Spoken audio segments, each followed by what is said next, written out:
how do these stories that people are creating interweave with the stories that, society is telling us and their own lived family stories? Like, talk to me about the intersection between all of that.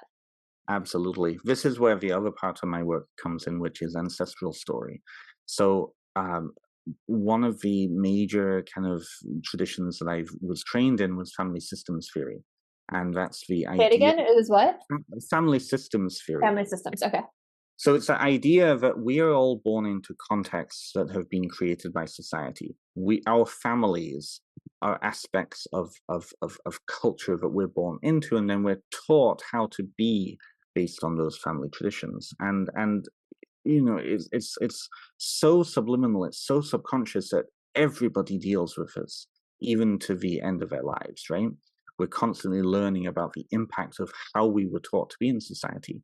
Now, some family systems are healthy. A lot of family systems are unhealthy or have aspects of unhealthiness to them, right? And so, because of those stories and those self narratives that we develop, we operate through life oftentimes through that subliminal lens. We aren't fully consciously aware of that self consciousness of how we've been taught to be in society. Now, that being said, how kind of again fantasy and how literature and how other narratives come in is that oftentimes we are subconsciously aware of aspects of ourselves. Sometimes we recognize them, and oftentimes you recognize them in others. I'll give you an example of this, right?